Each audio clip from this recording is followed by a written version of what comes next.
안녕하세요. 시민언론 더탐사와 함께 진행하는 원자력 X 파일. 오늘은 고준위 방사성 폐기물법이 제정되고 있어서 이에 대해서 함께 말씀을 나눠보도록 하겠습니다. 고준위 방사성 폐기물법은 사실 원전을 굉장히 우려하시는 많은 시민들이 원전은 화장실 없는 아파트다. 즉 아파트가 화장실이 없으면 어떻게 해요? 생활이 안 되잖아요. 그 모순점을 그대로 지적한 것이 원자력계의 현실입니다. 즉 폐기물을 어디다 저장할 데가 없었던 거죠. 그럼 지금까지 그동안 뭘 했냐? 그냥 발전소내 임시 저장하고 지금까지 왔던 겁니다. 근데 그 임시 저장 공간도 이제 거의 다 차게 됐고, 그렇기 때문에 추가적인 연구 처분장을 이제 본격적으로 모색을 하게 됩니다. 그래서 2021년 12월에 방사성 폐기물 관리 기본 계획이라는 것을 원자력진흥위원회에서 통과를 시킵니다. 그 내용은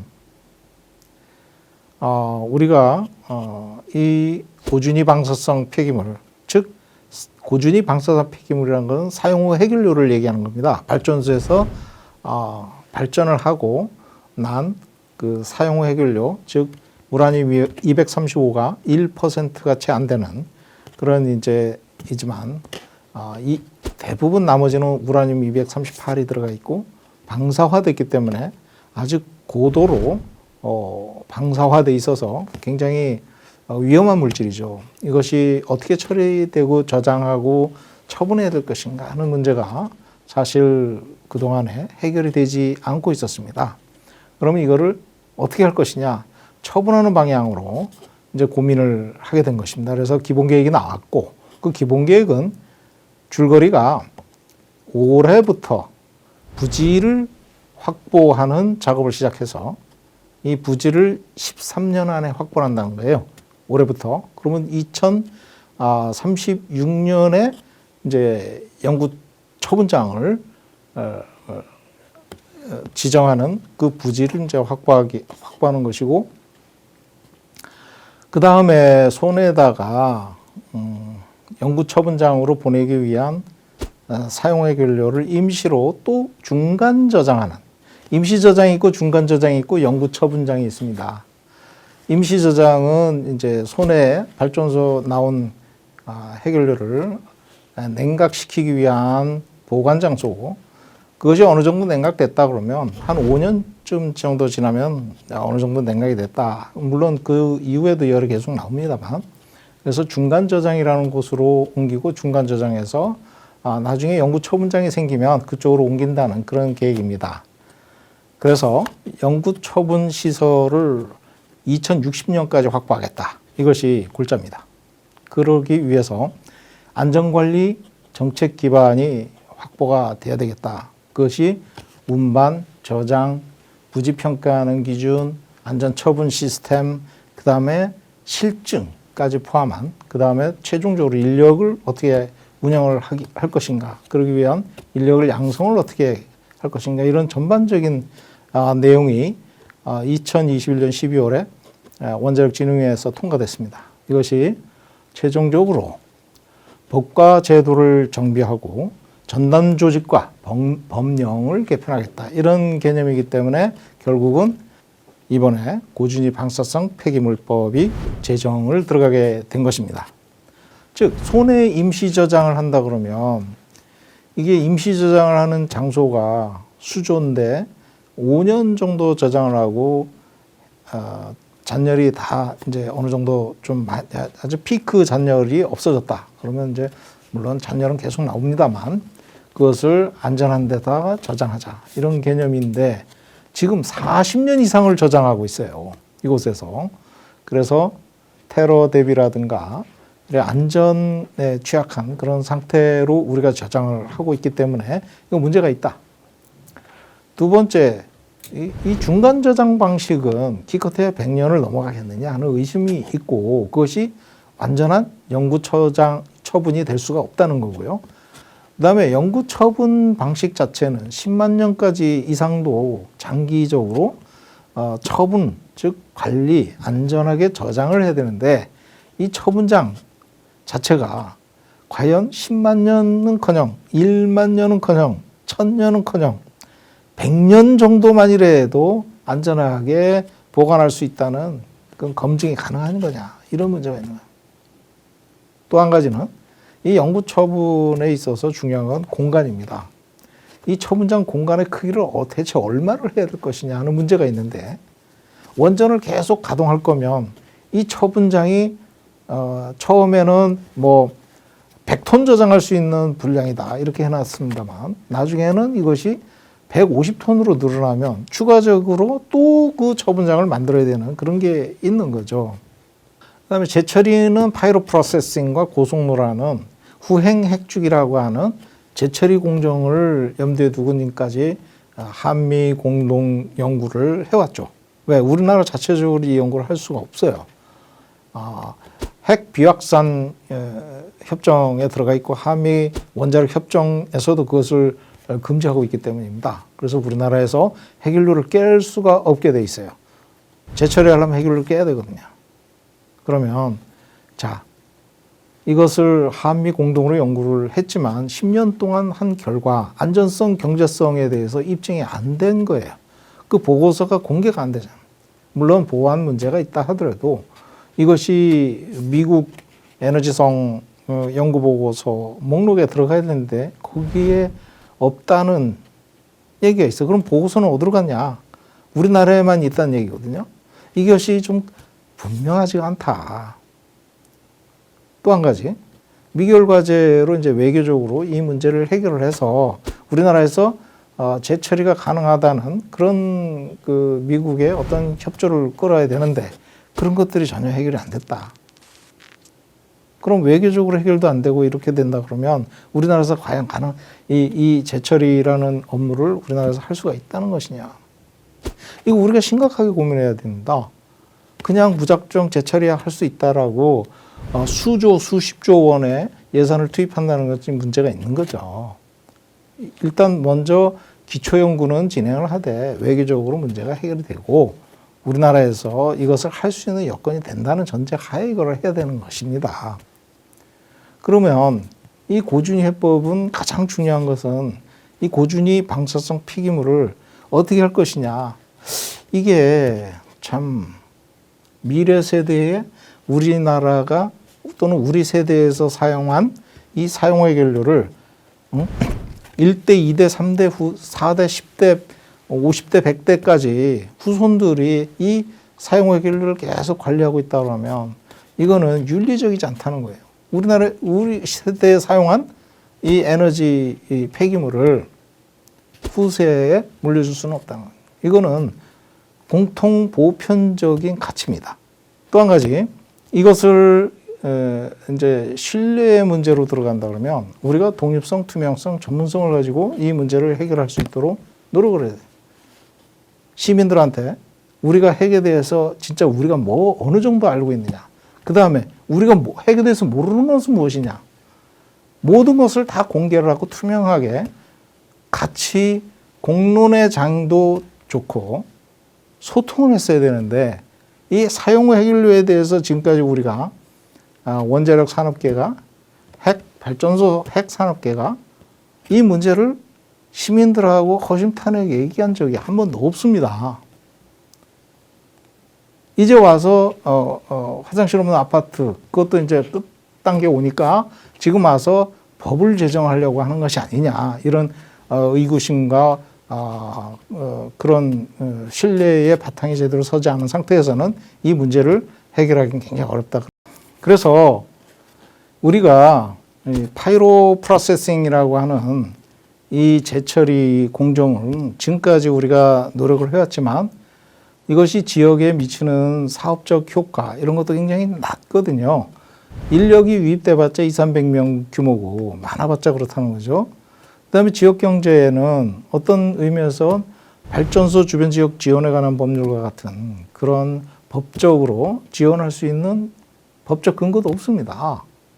그러면 주민들은 뭐냐? 그냥 그 방사선 나오는 거 또는 유동인구 조금 더 늘어나는 그런 상태거든요.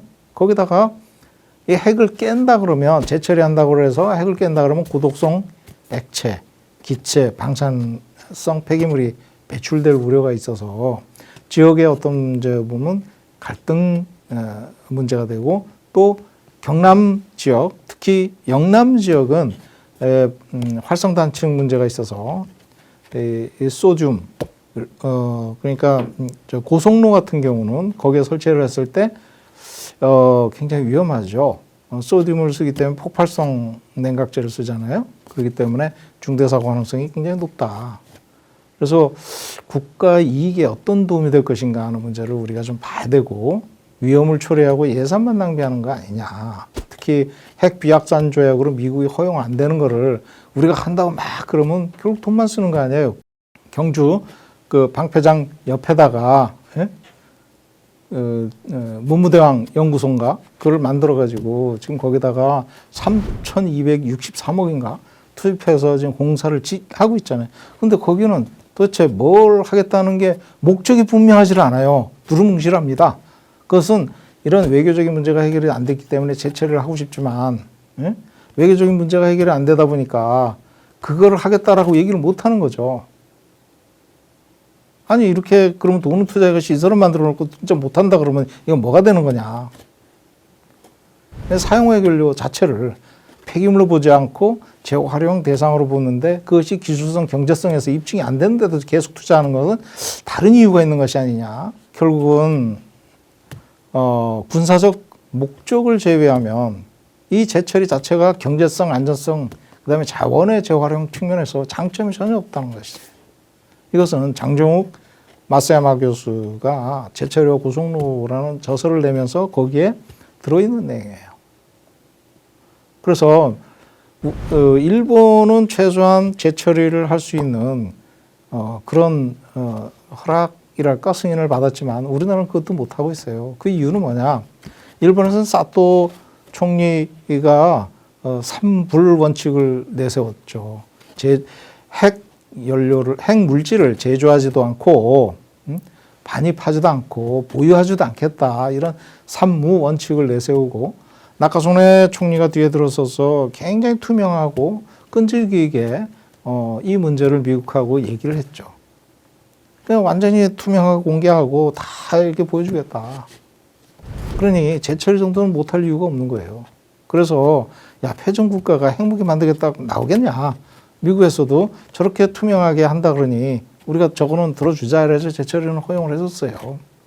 근데 우리나라는 이승만 박정희 대통령 때부터 독재 정권이 정권의 안정성을 위해서 핵무기를 추진했던 것이에요. 미국으로서도 한국이 핵무기 만들려고 한다는 잠재적 위험 국가로 분류가 되고 있어요. 우리나라는 한국, 특히 남한은 핵무기를 만들려고 그런다는 의심을 굉장히 갖고 있다는 거예요. 이번에 미국, UAE 가서도 윤석열 대통령이 우리 핵 보유할 수 있다 이렇게 얘기했잖아요. 그 파장이 얼마나 큰지도 지금 모르고 있어요. 이렇게 되면 우리나라의 외교적으로 아무리 재처리를 하고 싶어도 못하게 한다는 것이에요. 그건 어떻게 보면 인구 밀집 지역인 우리나라에서 핵 재처리를 못하는 것은 어떻게 보면 다행스러운 일입니다. 전략도 없고 전술도 없고 아무것도 없어요. 아무런 국가적인 이익도 의미도 없는 그런 일들을 또 지역 주민들 또는 국민적인 위생에 굉장히 안 좋은 그런 일들을 한다는 것은 상당히 좀 안타깝다. 핵 산업계의 미래가 굉장히 불투명한 이유가 되고 있습니다.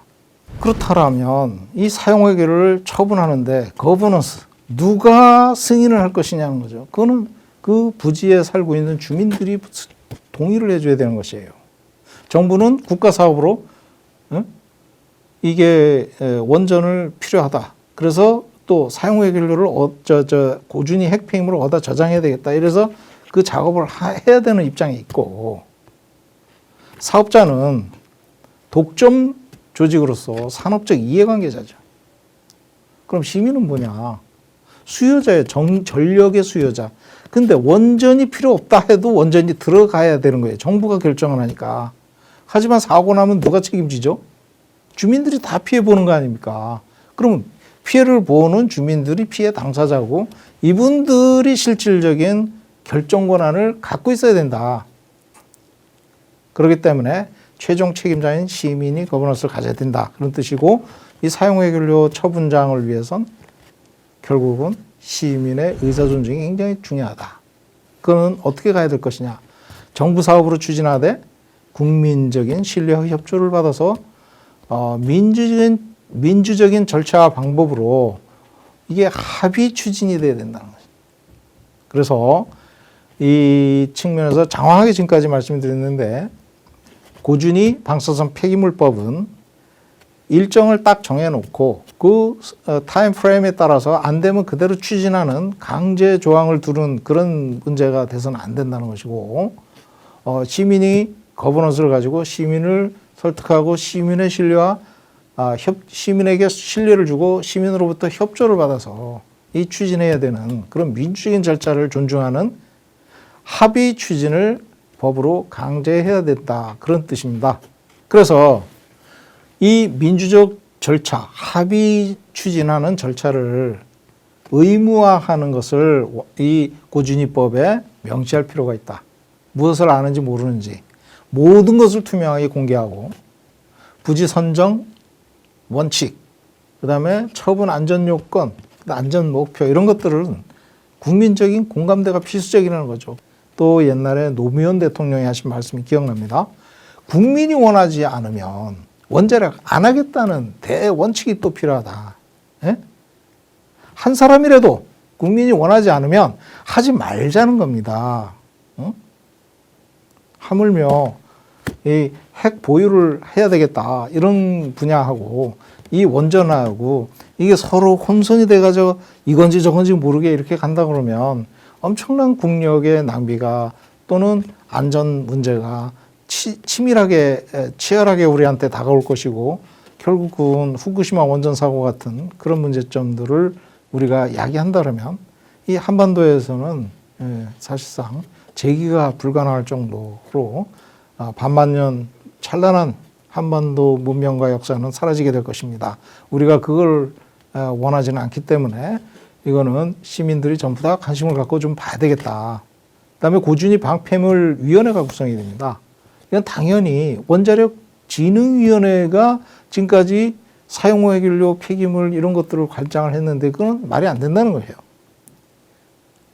어떻게 진흥기관이 그 폐기물을 관리도 합니까? 그러면 저거하고 똑같아요. 음식물 쓰레기를 만들면 그거를 농림축산부에서 처분하는 거하고 똑같은 거예요. 환경부가 왜 있습니까? 그래서 이것은 독립중앙행정기관으로 가야 된다. 특히 독립중앙행정위원회죠. 그렇게 가서 범부처, 예를 들어서 뭐 전력이다 그러면 산자부, 그 다음에 그 생산도 또 그쪽에서 하잖아요. 핵폐기물을. 그 다음에 이제 이런 것들을 인증하고 이렇게 하는데 환경부가 또 역할을 해야 되고, 이런 것들을 종합조정하는 그런 범부처 종합조정 기능이 필요하다. 그래서 또 민주적인 추진에 대한 책임을 부여하겠다. 그래서 인적 다양성이 굉장히 중요하다. 학연, 지연, 혈연을 배제하고 고른 전공자가 다양한 시민의 참여와 함께 굉장히 중요한 인적 구성이 필요하다. 그런 말씀이고요.